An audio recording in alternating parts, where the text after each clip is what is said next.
सादर जय जिनेन्द्र। अखिल भारतीय तेरापंथ महिला मंडल प्रस्तुत करता है 18 पापों से बचते हुए जीवन यापन का एक प्रायोगिक रूप।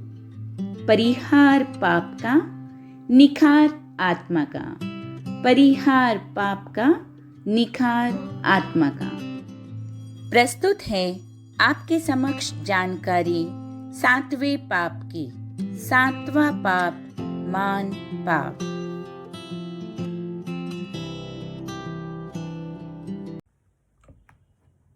अरहम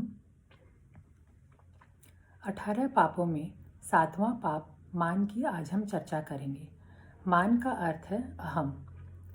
अहम और अरहम ये दो शब्दों में केवल रकार का ही अंतर है, पर यह अंतर इतना गंभीर है कि संपूर्ण अर्हताओं को प्राप्त करने में, अर्थात केवल ज्ञान प्राप्त करने में एक विराट खाई की तरह है। जहाँ अहम है वहाँ धर्म नहीं टिकता।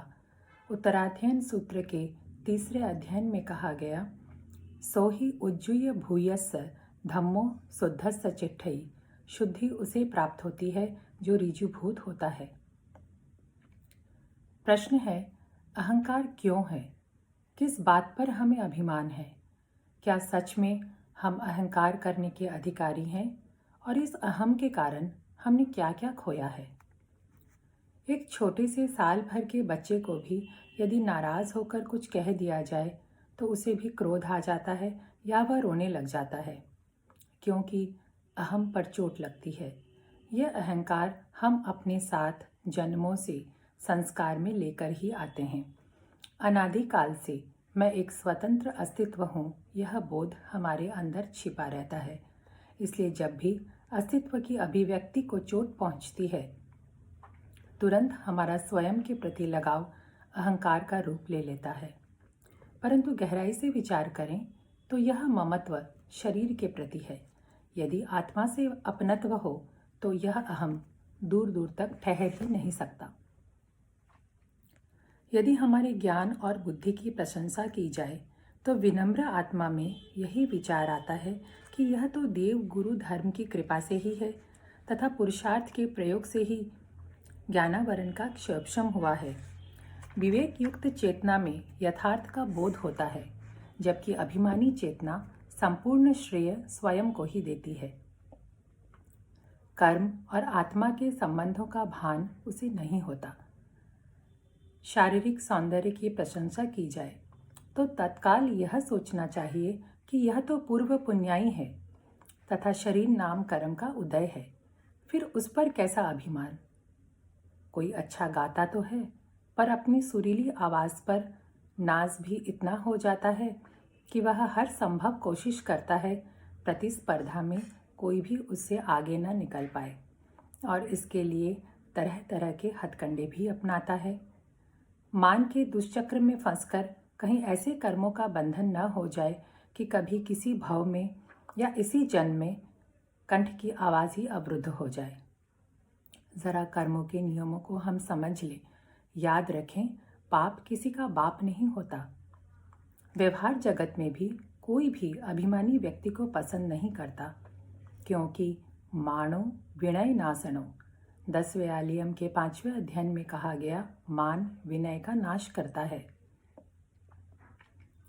पद में कोई छोटा यदि हमारा कहना न माने तो तत्काल अहम उबलता है कि हमारी बात की अनसुनी कैसे कर दी।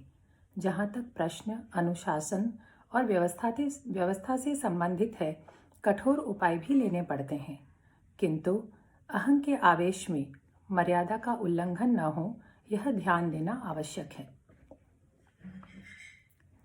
व्यक्ति को जाति, कुल, बल, रूप, तप, श्रुत, लाभ, ऐश्वर्य, इन पर मान होता है। आश्चर्य तो तब होता है जब आध्यात्मिक क्रिया को भी हम अहम के तराजू पर तोलते हैं। छोटी छोटी या बड़ी बड़ी तपस्या करने वालों को भी कितना अहंकार हो जाता है कि देखो मेरा कितना व्याख्यान किया जा रहा है। यदा कदा अपने तप का स्वयं गुणगान भी करते रहते हैं। जरा ठहरें, 60,000 वर्षों तक ताम्ली तापस ने बेले बेले का तप किया। 12.5 वर्ष और 1 पक्ष के साधना काल में भगवान महावीर की तपस्या के दिन थे 11 वर्ष 6 मास 25 दिन। क्या हमने इतना तप लिया? और अगर भगवान निरहंकारी थे तो हमें किस बात का अभिमान? त्याग तपस्या से हमने संवर निर्जरा की आराधना की, आत्मा को उज्जवल बनाने का प्रयत्न किया, परंतु तप का गर्व करके मान कषाय से पुनः आत्मा को मलिन कर लिया। क्या यह बुद्धिमानी है? धार्मिक परीक्षाएं देते हैं, रिजल्ट अच्छा आए तो मन चाहता है अब इस नाम को सभी पहचाने, मेरे नाम की घोषणा की जाए।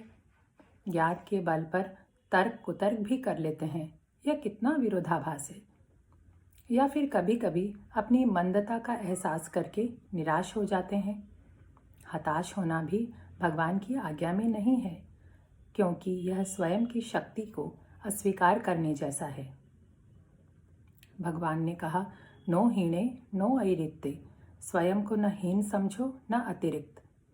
ज्ञान का अर्जन विवेक जागृति के लिए होना चाहिए, ना कि मान अभिमान की बढ़ोतरी के लिए, ना उच्चावच भाव के लिए। कितनी बार हम अपने चेहरे को शीशे में देख देख कर निहाल हो जाते हैं। जो शरीर क्षण क्षण हमारा साथ छोड़ रहा है, उस पर इतना इतराना क्यों? सचेत हो जाएं, यह शरीर की आसक्ति ही कर्म बंधन का कारण है। शादी ब्याह में प्रदर्शन करना, गहने कपड़े आदि में शो ऑफ करना, धनवान रूपवान बलवान होने का गर्व होना, उच्च शिक्षित होने का मद होना, अच्छा वक्ता होने का अहम होना, बच्चों के अच्छी तरह सेटल हो जाने पर गर्व करना, मातृभाषा की जानकारी भले ही ना हो परंतु विदेशी भाषा को धुआंधार बोल सकने पर इठलाना, समाज सेवा का काम करके उसका प्रचार करना, पुरस्कृत सम्मानित पूजित होने पर स्वयं को उच्चासीन समझना, धर्म की करनी करके धार्मिक होने का आभास कराना, ये सब मान कषाय है। धन बल रूप आदि पुण्य के उदय से प्राप्त होते हैं। यदि पुण्य बलवान है तो इनकी प्राप्ति को रोका नहीं जा सकता, परंतु इस पुण्योदय को बहुत सावधानी से उपयोग करना है। पुण्य का अविवेकपूर्ण खुला उपभोग पापानुबंधी पुण्य के उदय में निमित्त बनता है। पापानुबंधी पुण्य का अर्थ है वह पुण्य जो अंततः पाप का ही बंध अनुबंध कराता है। कोई हमारी निंदा अपमान करे, उस वक्त शांत रहना, निर्विकार रहना आसान नहीं है, परंतु उससे भी ज़्यादा मुश्किल है उस वक्त संभाव में रहना, विचारों में भावों में भी मान अभिमान को फटकने भी न देना। जब किसी भी कारण से किसी भी प्रकार से हमारी व्यक्तिगत अथवा हमारी जाति वंश आदि के रूप में सामूहिक प्रशंसा की जा रही हो।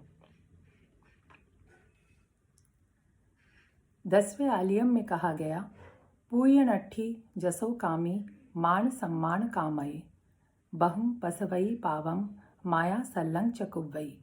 वह पूजा का अर्थी, यश का कामी, मान सम्मान की कामना करने वाला मुनि बहुत पाप का अर्जन करता है और माया शल्य का आचरण करता है। आप इस पाप को समझकर इससे विरत होने की प्रेरणा प्राप्त करें। धन्यवाद।